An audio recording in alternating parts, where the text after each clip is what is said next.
Assalamualaikum warahmatullahi wabarakatuh, teman-teman pengelola surveilan yang ada di Puskesmas. Kali ini saya akan memberikan gambaran tentang pelaksanaan supervisi suportif surveilan PD3I. Yang mana tujuannya itu adalah supaya mau mengukur tingkat pengetahuan teman-teman surveilan yang ada di Puskesmas tentang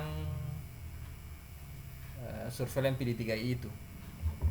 Jadi nanti kami datang ke teman-teman surveilan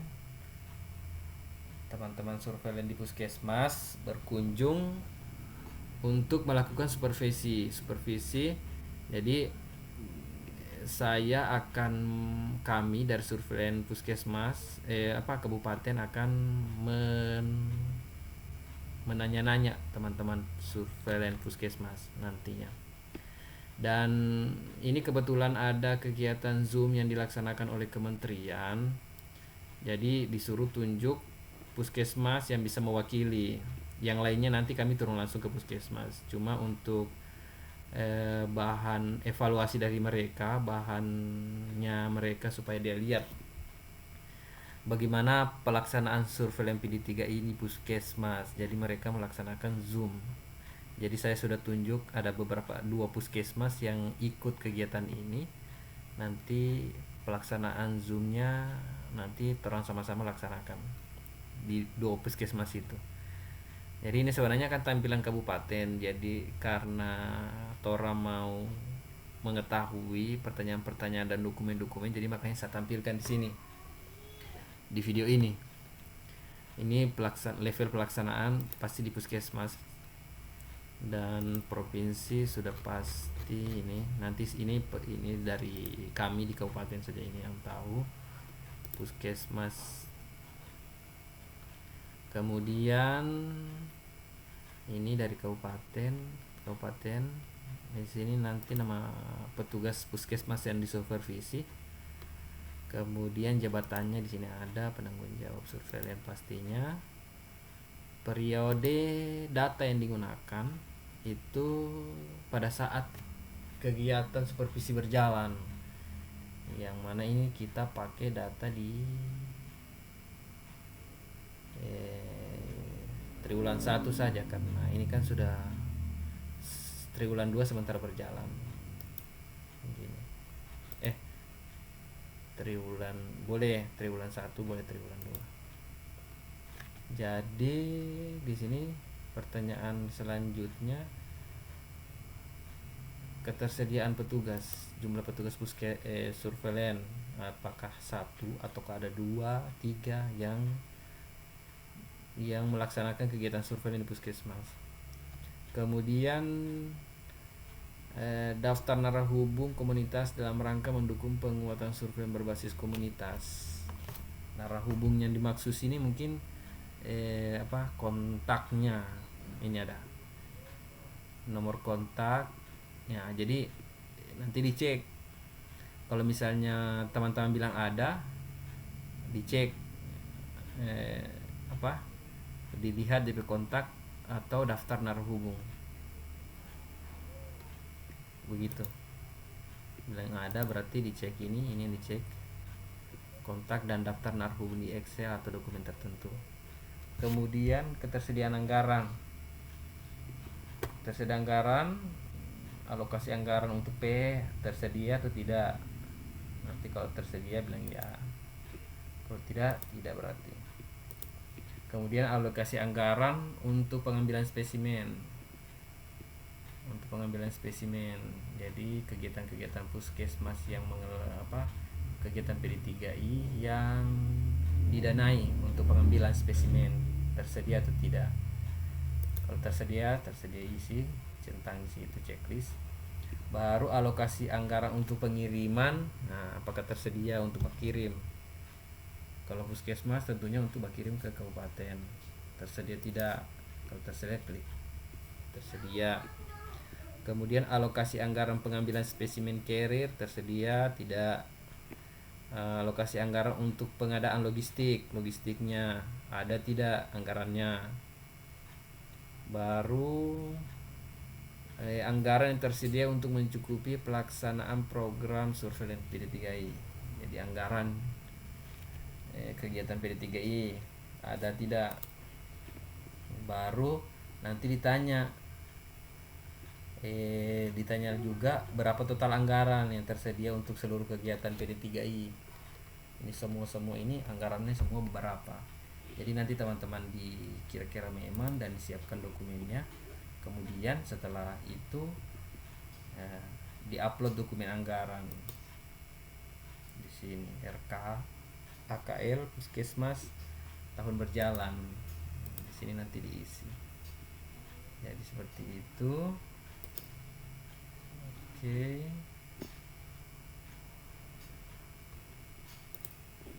Nah, habis itu sosialisasi dan orientasi.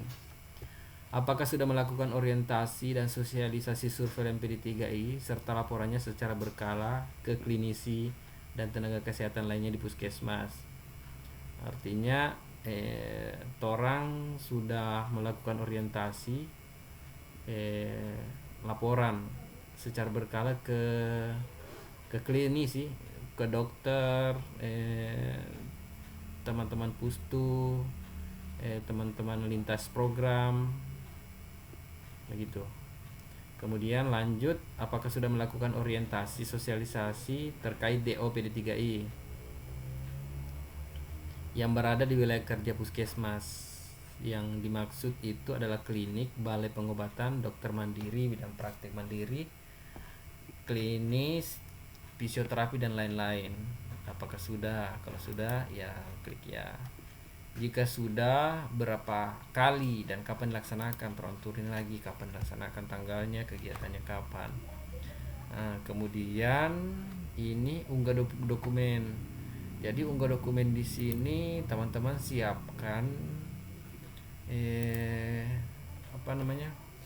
siapkan foto-foto kegiatan, kemudian daftar hadirnya bisa, laporan hasilnya juga bisa. Itu lebih bagus ada semua. Kemudian apakah sudah melakukan sosialisasi mengenai tanda dan gejala PD3I dan cara melaporkan kepada jaring? Ya, ini maksudnya sosialisasi ke pengobatan tradisional, tukang pijat, dukun beranak, tukang urut, orang sini bilang, baru sejenisnya ke orang tua atau PKK, guru, kader, tokoh masyarakat, tokoh agama, lain-lainnya. Kalau sudah klik ya. Jika sudah berapa kali lagi, baru unggah dokumennya, foto-foto hasil pelaksanaan dan lain-lain. Kemudian kita lanjut di koordinasi dan jejaring. Berapa jejaring vakses dan pengobatan tradisional? Nah, ini ditanya berapa jumlahnya jejaring vaskes yang sering berkoordinasi dengan fasilitas kesehatan. Yang dimaksud sini ya tukang urut, tukang pijat, dukun dan sejenisnya di wilayah puskesmas, di wilayah kerja puskesmas. Kemudian apakah petugas surveillance puskesmas telah memiliki kontak person? Jadi kalau misalnya ada koordinasi dengan jejaring vaskes mengenai dari pengobatan tradisional tadi, maka apakah ada DP kontak? Iya. Nah, kalau ada tinggal isi di sini, upload dokumennya paling screenshotnya kah atau apalah yang bisa menjadi bukti. Baru berapa vaskes yang sudah melakukan FFPD yang lainnya. Jadi vaskes yang sudah melaporkan kasus AFV dan PD3I jumlahnya berapa? Kalau belum ada berarti 0. Baru apakah terdapat forum komunikasi melalui WA untuk berkoordinasi penemuan dan pelaporan kasus PD3I di internal puskesmas. Jadi ini media sosialnya teman-teman atau kontaknya ke forum komunitas, ke jejaring Vaskes.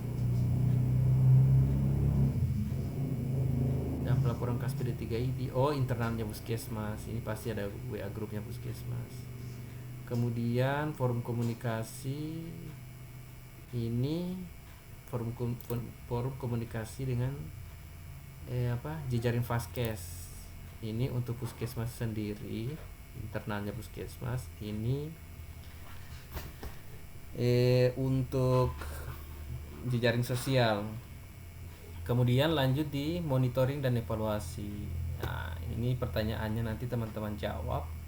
Apakah klinisi di Puskesmas sudah melaporkan kasus PD3I petugas survei Puskesmas real time? Kalau iya sudah. Kemudian sudah melaporkan kasus PD3I kepada petugas survei secara tepat waktu. Kalau artinya langsung dilaporkan kalau orang menemukan kasus pada saat itu juga. Jadi kalau ada kasus langsung dilapor, maksudnya di sini. Berarti ya baru sudah melaporkan petugas surveillance Puskesmas secara mingguan, rekapan kasus mingguan sudah. Baru apakah mereka melakukan pelaporan secara rutin pelaporannya. Baru teman-teman Puskesmas petugas apakah sudah mereview register dan layanan Puskesmas minimal 1 kali seminggu. Nah, ini diisi. Baru apakah jaring Vaskes pengobatan terorisme masyarakat sudah pernah melaporkan kasus PD3I? Pernah tidak? Kalau ya berarti isi. Baru kalau ya berapa jumlah kasus yang dilaporkan oleh jaring Vaskes? Berapa jumlah kasus PD3 yang pernah dilaporkan? Seperti itu. Tapi kalau kita jawab ya tidak, itu tidak ada jumlah yang diminta. Kemudian lanjut, berapa jumlah kasus dilaporkan pengobatan tradisional? Ya, ini di jaring Vaskes ini. Kemudian jumlah kasus dilaporkan dari masyarakat. Seperti itu. Lanjut, apakah telah melakukan monitoring dan evaluasi secara berkala ke jejaring Vaskes? Kalau ya bilang ya, tapi kalau tidak klik tidak. Kalau ya berarti upload dokumen bukti pelaksanaannya. Tuh. Kemudian lanjut ke pertanyaan berikutnya, apakah semua kasus berasal dari Puskesmas di jaring Vaskes telah dilaporkan oleh petugas surveillance Puskesmas di SKDR? Nah, itu fungsinya. Jadi setiap ada kasus itu dilaporkan di SKDR. Dan pelaporan rutin PD3I di SKDR itu dalam bentuk IBS dengan laporan mingguan diisi. Kemudian DO nya kita akan lanjut DO. Jadi teman-teman, Bapak Ibu sebentar ditanya DO nya AFP, nanti saya suruh jelaskan semua. Ini ada di sini, nanti teman-teman baca. Ini meliputi kelemahan atau kelumpuhan yang terjadi secara tiba-tiba, layu atau lunglai, kelumpuhan di salah satu lebih ekstremitas. Jadi sebentar saya tanya ini, apakah DO-nya AFP? Teman-teman jelaskan yang ini yang dibawa. Nah, kalau teman-teman sudah jawab berarti saya klik ya, oke. Kemudian DO-nya campak, lagi jelaskan. Meliputi demam dan ruam makulopopular.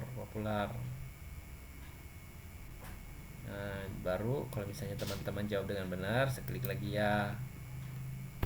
Baru DO-nya suspek difteri, jelaskan lagi. Ini seperti ini di bawahnya nanti jelaskan. Begitu. Meliputi infeksi saluran pernafasan, faringitis, tonsilitis, laringitis, trakeitis atau kombinasinya disertai pseudomembran. Kalau teman-teman jawab dengan benar maka oke. Baru DO-nya pertusis, begitu juga pertanyaannya. Oke. Baru DO nya Tetanus neonatorum. Setelah itu kita lanjut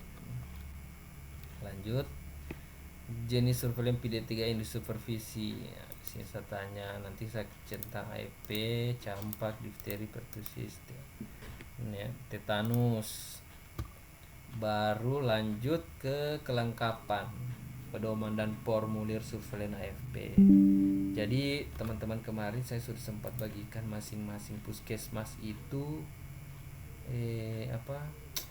pedoman, buku pedoman.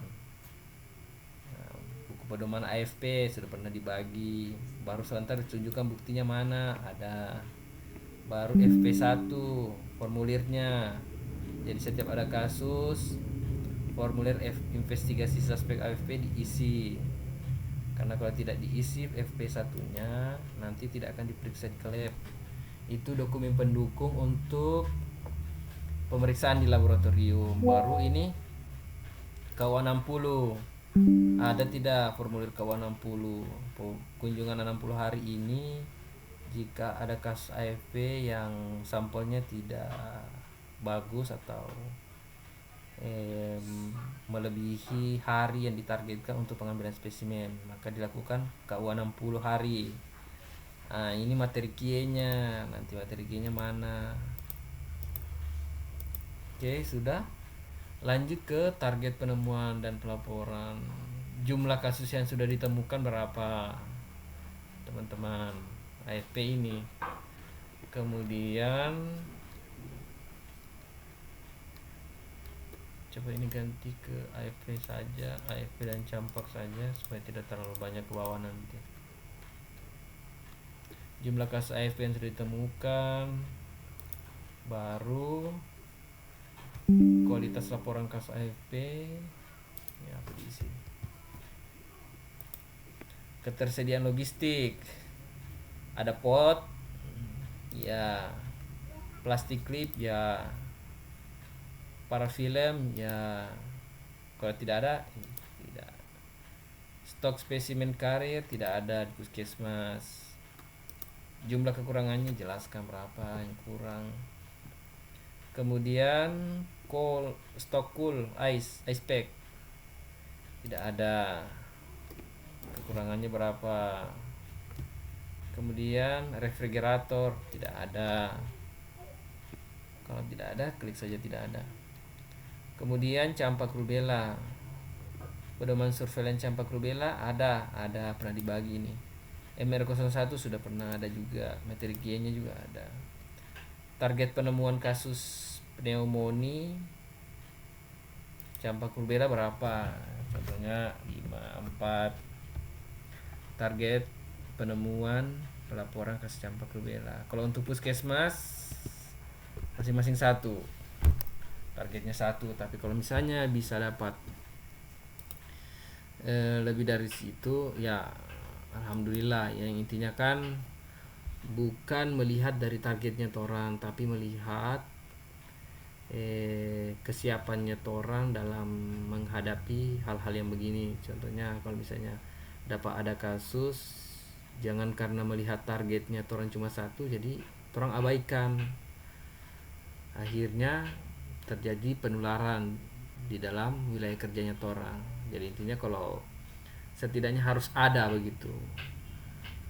Jadi misalnya ada kasus 5, berarti torang ambil 5 gitu.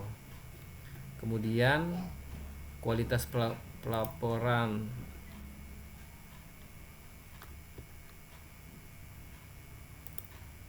ini jumlah kasus yang dilaporkan, jumlah suspek yang sudah lengkap dengan MR01 berapa, isi.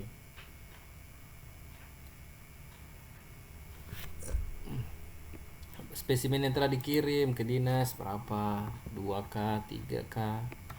Baru jumlah total frekuensi KLB suspek, campak pasti. Nah, ini kalau tidak ada kasih 0. Macam tahun 2025 kemarin ada, baru diisi jumlah berapa. Lanjut, jumlah total frekuensi KLB suspek campak mixed.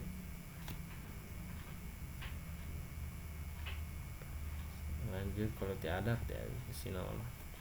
Kemudian kualitas laporan kasus campak, ini kenapa ini isi juga situ. Baru lanjut pengambilan serum,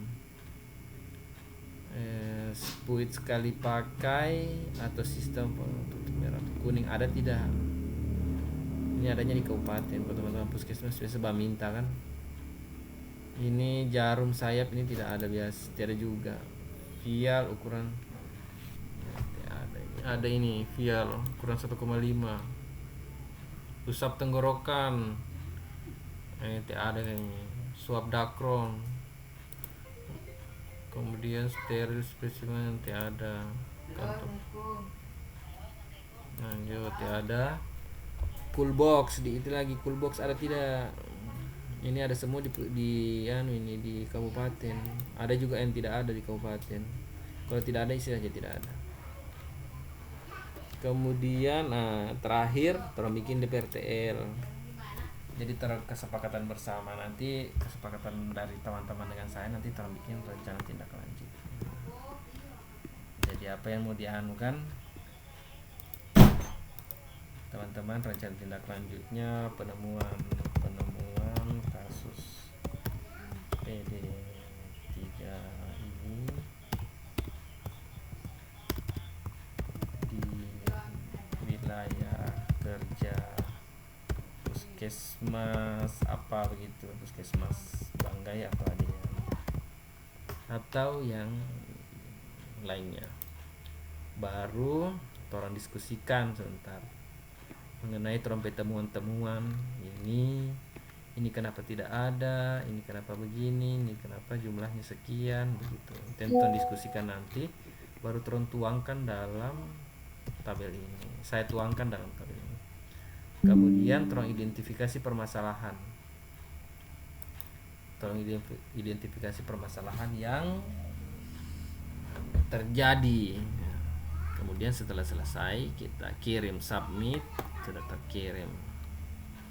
Mungkin seperti itu barangkali. Nanti kalau misalnya teman-teman ada yang merasa kurang jelas mengenai sampai penjelasan di atas, teman-teman boleh langsung kontak kami di surveillance kabupaten. Demikian, semoga nanti teman-teman bisa bekerja sama dalam pelaksanaan supervisi suportif ini. Demikian, assalamualaikum warahmatullahi wabarakatuh.